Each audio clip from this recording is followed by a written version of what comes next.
Olá, hoje sexta-feira, 8 de novembro, prepara o teu cafezinho e vamos juntos para mais um dia de Café com Lexio. Em nome do Pai, do Filho e do Espírito Santo. Amém.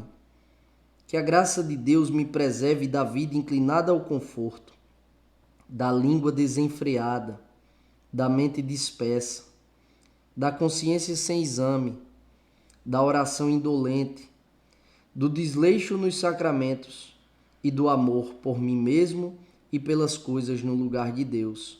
Amém. Ave Maria, cheia de graça, o Senhor é convosco.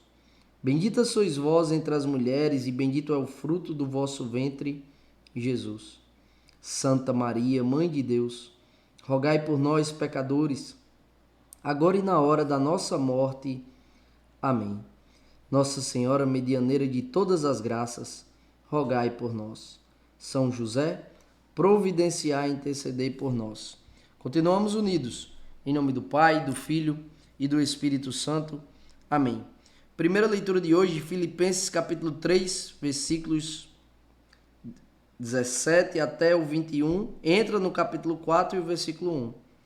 São Paulo aqui nos dá uma grande lição para todos nós, sobretudo para aqueles que exercem papel de líderes num grupo de oração, numa paróquia, num movimento como ECC, como EJC, focolares, novas comunidades, enfim. São Paulo diz: sede meus imitadores, irmãos, e observai os que vivem de acordo com o exemplo que nós damos. Vamos lá, vamos destrinchar isso aqui. Ele está assumindo a responsabilidade de ser exemplo. Ele está dizendo: sede meus imitadores. Porque São Paulo sabe a vida que leva. São Paulo sabe a luta que empreende. E não tem medo de assumir a responsabilidade de ser essa seta para nosso Senhor Jesus Cristo. E uma seta de martírio, uma seta de renúncia, uma seta de conversão de direção. Um fariseu que perseguia cristão, agora se torna um cristão perseguido por causa da verdade. Não tem medo de assumir a responsabilidade de ser exemplo, porque sabe que não é por mérito, mas por graça de Deus. Porque sabe o tamanho da obra que Deus fez na sua vida e não é diferente conosco. E muitas vezes nós temos medo de assumir a responsabilidade da liderança, de um pastoreio, que o Senhor quer nos confiar para que por meio da nossa vida, do nosso testemunho, consiga alcançar e converter os corações cativos da sua palavra, da sua graça. E nós temos medo e deixamos esse medo se tornar senhor das nossas vidas. Por quê? Porque confiamos em nós mesmos. E se você confia em você mesmo, se a gente confia em nós mesmos, a gente vai bater com a cara na parede. A gente vai dar com a cara no chão. Nós não devemos confiar em nós mesmos, mas devemos confiar na graça de Deus. Na graça de Deus. Porque é a graça de Deus que nos prepara para o combate. É a graça de Deus que nos prepara para um apostolado. É a graça de Deus que nos prepara para que a gente assuma a responsabilidade e diga: eu quero estar aqui, eu estou aqui, eu assumo a responsabilidade de levar os meus irmãos e as minhas irmãs à palavra de Deus, à vontade de Deus. E ele continua: há muitos por aí que se comportam como inimigos da cruz de Cristo. Por isso que ele antes vai dizer: observai os que vivem de acordo com o exemplo que nós damos. Porque tem muita gente não vou ser leviano, mas há muitos dentro da igreja que o discurso é um e a vida é outra. É preciso coerência. E você precisa pedir a graça a Deus de identificar quem vive com coerência, para que você não se torne uma vítima da sua própria falta de critério. A igreja dá bons exemplos. Quem são os bons exemplos? Os santos. Você quer caminhar no caminho seguro?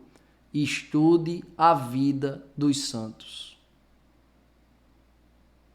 Estude a vida dos santos. E entre um eu acho, a opinião de A, de B, de C, fique com a vida dos santos. Porque são santos. Estão no céu. Entende? E é isso que São Paulo vem nos ensinar. Observai os que vivem de acordo com o exemplo que nós damos. Porque há muitos por aí que se comportam como inimigos da cruz de Cristo. Então não caiamos nesse conto do vigário. Não caiamos, nesses discursos que não se alinham com a vida. E aqui eu não estou dizendo que somos perfeitos e que estamos imunes ao cair, não. Mas é uma vida coerente, de luta, uma vida que de fato aponta para Deus, que aponta para Deus, uma vida o testemunho é coerente com o discurso. E nós não devemos temer assumirmos este lugar, porque é este lugar que o Senhor quer nos conceder. É esta missão que o Senhor quer nos dar, de sermos testemunhos para os nossos irmãos. E o caminho seguro, imitar a vida dos santos. Naturalmente, nós iremos inspirar os corações que, sim, observam a nossa vida. E não é que a gente quer que as pessoas observem a nossa vida. Não é que a gente tenha a pretensão de ser exemplo, a pretensão de ser alguém em que as pessoas vão olhar e vão se inspirar. Não, a pretensão não é nossa, a pretensão é de Deus, porque Deus não precisa de nós, mas Ele quis precisar. E não há nada, não há forma mais duradoura e eficaz de liderar do que por meio do exemplo. Por meio do exemplo. Então, sejamos aquilo que Deus quer que a gente seja. Não por mérito, não temos mérito nenhum. Se tirarmos a graça de Deus de nós, o que sobra? O nosso pecado, a nossa maldade.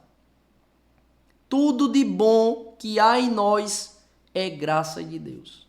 Mas Deus quis precisar de nós e estendeu a mão para que sejamos esses testemunhos, esses faróis que possam iluminar a vida daqueles que estão ao nosso redor. Assumamos a responsabilidade e façamos o que tem que ser feito. Graça de Deus, que todo medo caia por terra e tenhamos esse critério também. Cuidado, presta atenção em quem você está prestando atenção. O evangelho de hoje está em Lucas capítulo 16, versículos de 1 a 8. É uma parábola que nosso Senhor conta para falar da esperteza dos filhos deste mundo. Ele vai concluir dizendo isso. Com efeito, os filhos deste mundo são mais espertos em seus negócios do que os filhos da luz. Então peçamos ao Espírito Santo a graça da sabedoria, para que a gente não seja bobo. Ser puro é diferente de ser bobo. Santo Antônio, coração puro. Puro. Mas muito distante de ser bobo. Nós devemos pedir ao Espírito Santo essa graça. A graça de ter um coração puro, mas não bobo. Sabedoria, prudência e o discernimento para saber o que vem de Deus, o que não vem, o que é malícia, o que é expertise, para que a gente também possa caminhar um caminho aqui na terra seguro e não ser vítima desta malícia, desta esperteza que há nos filhos do mundo, para que os nossos empreendimentos sejam não somente abençoados, mas protegidos por essa sabedoria que o Senhor quer nos conceder.